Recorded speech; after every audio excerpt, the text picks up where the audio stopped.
জাতীয় নির্বাচনে দিনক্ষণ ঘোষণার আগে মাঠে নেমেছেন সম্ভাব্য প্রার্থীরা।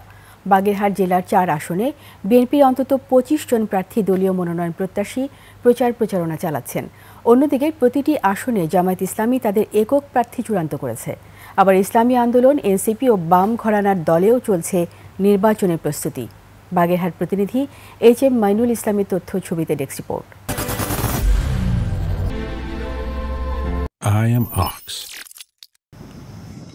ত্রয়োদশ জাতীয় নির্বাচনকে সামনে রেখে বিভিন্ন দলের সম্ভাব্য প্রার্থীরা প্রচারণা শুরু করেছেন। গণসংযোগ, পথসভা ও বিভিন্ন সামাজিক আচার অনুষ্ঠানে অংশ নিচ্ছেন।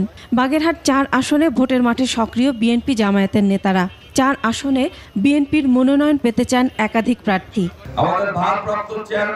বিএনপির প্রার্থীরা দলের ভারপ্রাপ্ত চেয়ারম্যান তারেক রহমানের 31 দফা জনপ্রিয় করতে প্রচারণা করছেন জোরে সোরে। তবে প্রতি আসনে একাধিক প্রার্থী প্রচারণায় ব্যস্ত সময় পার করছেন। বাগেরহাটের 4টি আসনে বিএনপির অন্তত 25 জন প্রার্থী দলীয় মনোনয়নের প্রত্যাশায়। এলাকার উন্নয়নের স্বার্থে বেকারত্ব দূরীকরণ, কৃষি, মৎস্য চাষে ইনসেন্টিভ পদক্ষেপ গ্রহণ এবং পানি সরবরাহ নিশ্চিত করাই উন্নয়নের মূল চাবিকাঠি হিসাবে আমি অঞ্চলে কাজ করব। এলাকার জনগণ আমার সাথে আছে। আমি আশাবাদী যে আমি এই 2 আসন, বাগেরহাট 2 আসনকে ধানের শীষে আমি উপহার দিতে পারবো।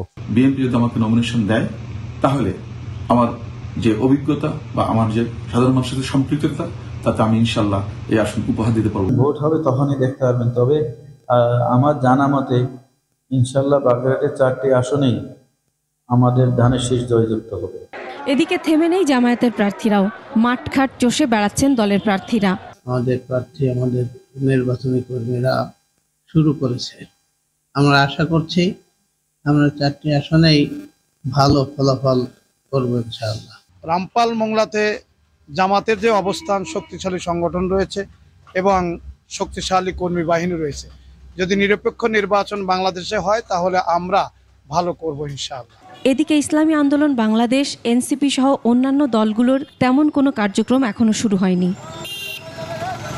বাগেরহাটে মোট ভোটার সংখ্যা 12,81,241 জন। 4টি আসনেই জয় পরাজয় নির্ধারিত হবে তরুণ প্রজন্মের রায়ে।